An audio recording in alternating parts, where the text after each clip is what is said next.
Javier Aguirre está a punto de iniciar su tercera etapa con la selección mexicana de fútbol. La primera etapa nos regaló momentos increíbles como aquel México que en la Copa América del 2001 llegó hasta la final, en donde le ganó a escuadras de la envergadura de Uruguay, a escuadras de la envergadura de Brasil, a Chile, por supuesto, llegar a la final contra Colombia y aún así perderla, pues al menos ya daba paso a que México podía competir contra los mejores del continente, ¿no? Aquellos partidos amistosos en donde a pesar de perder contra Estados Unidos, España y Yugoslavia, pues demostraba a México la competitividad que aquella plantilla del 2001 podía brindarnos, además de que en su debut pues le ganó a Estados Unidos en fase de grupos rumbo al Mundial del 2002, 1-0. A todo esto, obviamente dentro del primer proceso futbolístico que tuvo Javier Aguirre, la derrota contra Estados Unidos, la derrota en la Copa Oro del 2002, eliminados en cuartos por Corea del Sur, y con ello el campeonato de Estados Unidos significó su destitución y pues que nos deja un total de 27 partidos dirigidos en esta primera etapa con 17 victorias, 3 empates y 7 derrotas. En la segunda etapa de Javier Aguirre, pues nos podemos encontrar con que fue campeón de la Copa Oro en el 2009, ganándole a Estados Unidos 5-0. Dirigió 32 encuentros, ganó 20, perdió 6 y empató 6. El problema surgió y el problema se arraiga cuando es derrotado por Argentina en otra vez vísperas del quinto partido, 3-1, la derrota contra Uruguay, el empate contra Sudáfrica, y eso ya prácticamente fue el acabose y lo que mermó no solo la relación del Vasco Aguirre con la prensa, sino hasta con la propia selección.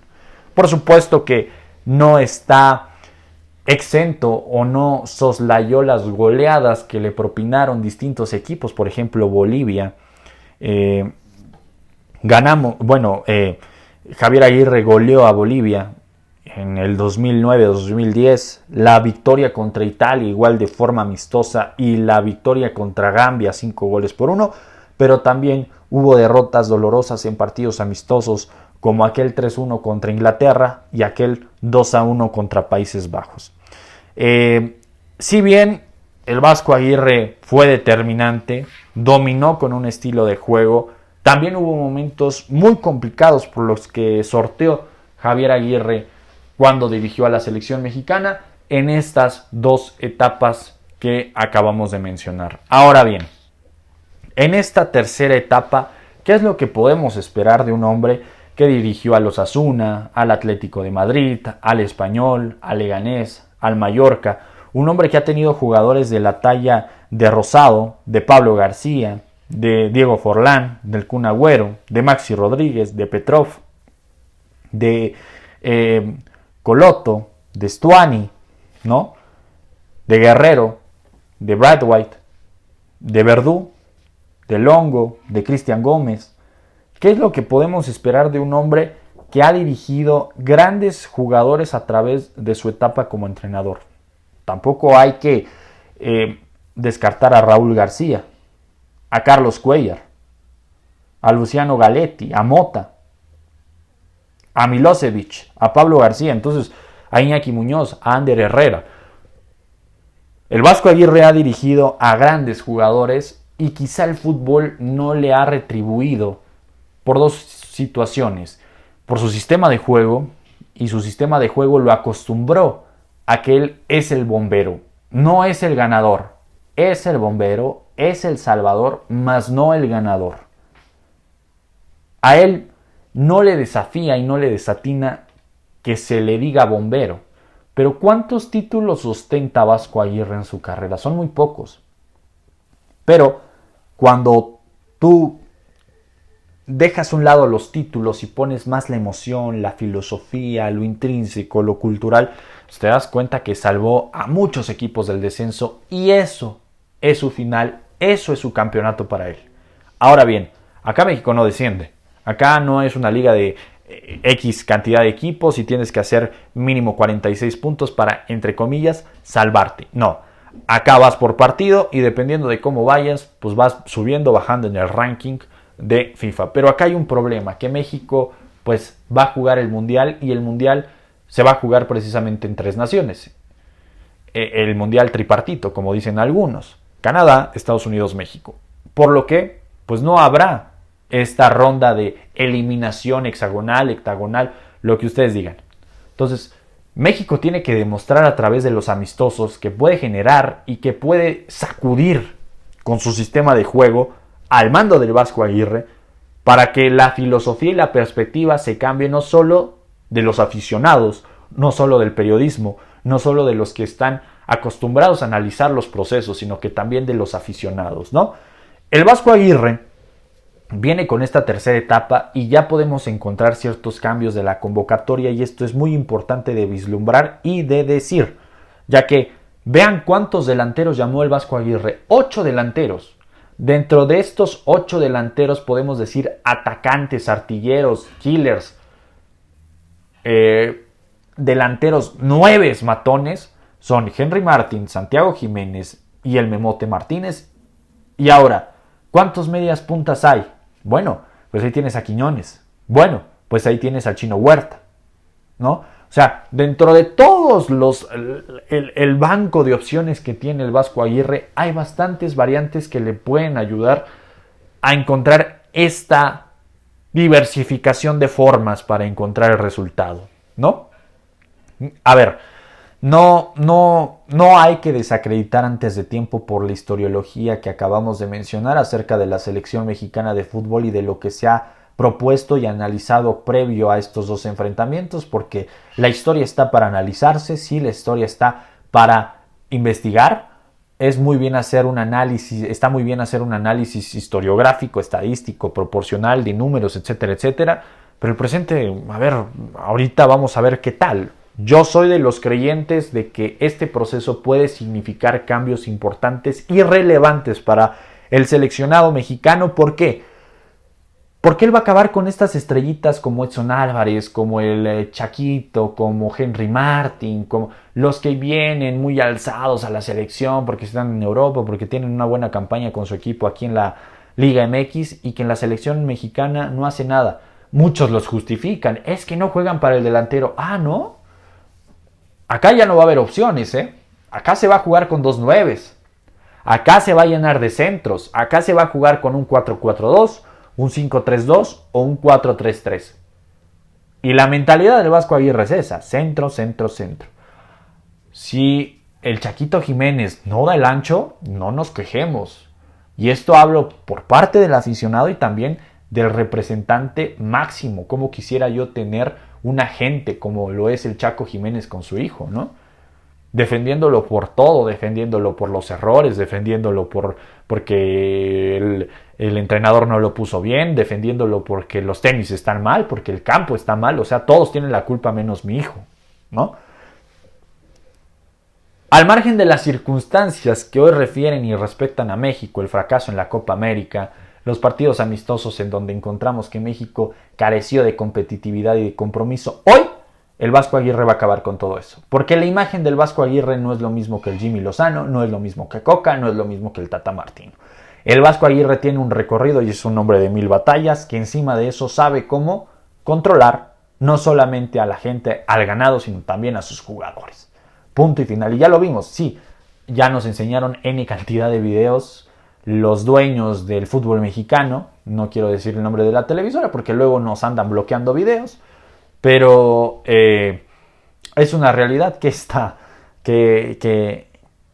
el Vasco Aguirre va a encontrar una forma para acostumbrar a sus jugadores a dejar de ser estrellitas, ¿no? Es un hombre que ya lo dije, a cuántos jugadores dirigió y a qué clase de equipos dirigió, quizá no los más grandes de Europa, pero grandes culturalmente, puta, fantásticos estos equipos que emergen y que obtienen, que se abastecen de una historia, de una tradición, de una cultura hegemónica, ¿no? Entonces, hoy la selección mexicana, sí, la propuesta es esa, ¿no? De que el Vasco Aguirre sea el entrenador en jefe y el segundo al mando sea Rafa Márquez. Yo dudo mucho que este Vasco Aguirre vaya a durar más allá de 2 años. Lo hemos visto historiográficamente. Cuando dirigió en sus 2 etapas duró solamente 1 año, no duró más allá. En la primera etapa dirigió 27 juegos y en la segunda 33, entonces nos da para 1 año nada más, que si bien dirigió, orquestó el Mundial y lo que ustedes quieran, a ver, yo creo que lo máximo que vamos a ver a Javier Aguirre van a ser 2 años, a lo mucho, ¿sí?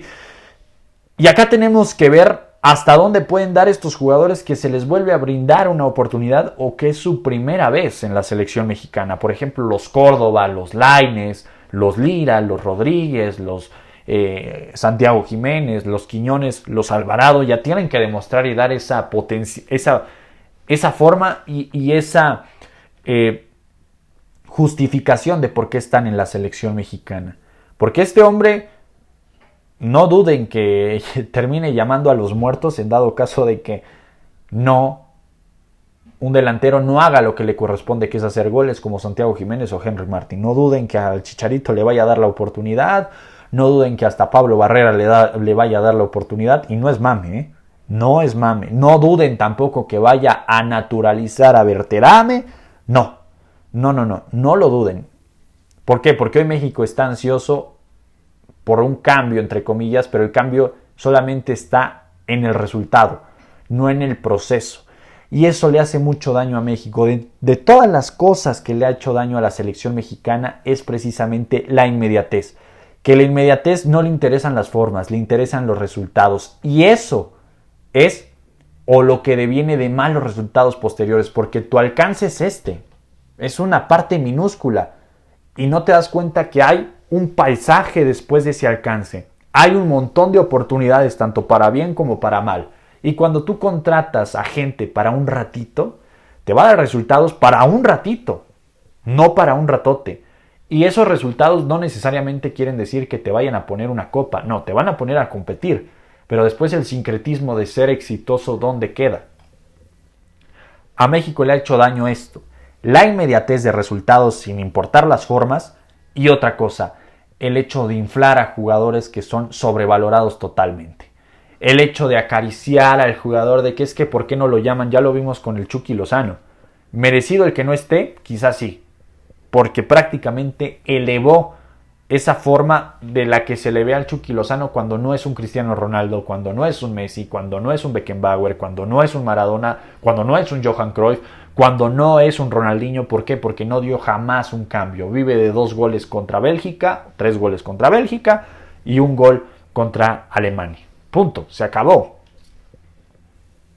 Y hay jugadores que van a irse saliendo del barco si no entienden y acatan lo que tienen que hacer y aman a la selección.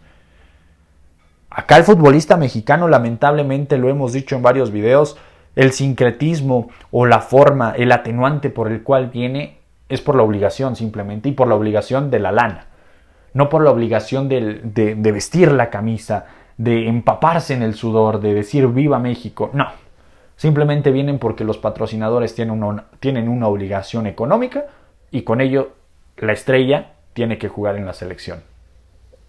Hay mucho que analizar, hay mucho que amoldar, hay mucho que circunscribir en todo lo que va a ser el momento o la etapa del Vasco Aguirre, pero lo vamos a ir viendo paso por paso. Un hombre que en la selección mexicana demostró tener buenos momentos, pero que también a veces careció, no sé si de experiencia, no sé si se aferró a ese estilo de juego que terminó por sucumbir y por irradiar en el resultado final, y que pues eso nos mantuvo fuera de 2 oportunidades únicas en el Mundial, ¿no? En los 2 mundiales respecto al del 2002, en donde para mí se hizo una gran etapa, una gran campaña, y por supuesto en el Mundial del 2010. Nos estamos viendo, queridos amigos. México se enfrenta a Nueva Zelanda, un Nueva Zelanda que quizá no trae buenos jugadores o los jugadores más populares que quisiéramos nosotros entender, pero tampoco hay que minimizar este clase de equipos, porque ya vimos que históricamente un equipo no se puede minimizar por lo que tiene, porque a final de cuentas, cuando haces el análisis en el momento, pues es totalmente distinto a lo que se tenía pensado, ¿no? Nueva Zelanda le ha ganado una vez de las 6 veces que se ha enfrentado contra México. Perdón, se ha enfrentado más ocasiones. Se han enfrentado 7 ocasiones en total. De esas 7 ocasiones, una vez ha ganado Nueva Zelanda, que fue en 1980, 4 goles por 0. Y después la selección mexicana ha ganado las otras 6 ocasiones. Quizá las más conocidas fueron en el 2013, cuando se jugó la reclasificación al Mundial, en donde Miguel Herrera pues llevó prácticamente a todo el América, y ahí ya sabemos la historia de siempre, la goliza que se le propinó a la selección de Nueva Zelanda con una actuación monumental de Oribe Peralta y del Gullit Peña. Y por supuesto, Javier Aguirre ya había enfrentado en el 2010 a la selección de Nueva Zelanda en un partido de carácter amistoso en donde se le ganó 2 goles por 0. Un hombre que no desconoce jugar contra esta clase de equipos. De hecho, en ese 2010 el equipo de Javier Hernández anotó gracias a Javier el Chicharito Hernández y a Carlos Vela en plena juventud. Ahora sí, queridos amigos, nos estamos viendo, cuídense mucho. Esto es el análisis y el podcast de lo que podemos creer, de lo que podemos analizar y de lo que se puede quizá vaticinar acerca de el recorrido, el periplo, la nueva etapa de Javier Aguirre en la selección mexicana de fútbol. Cuídense mucho, nos vemos, hasta la próxima.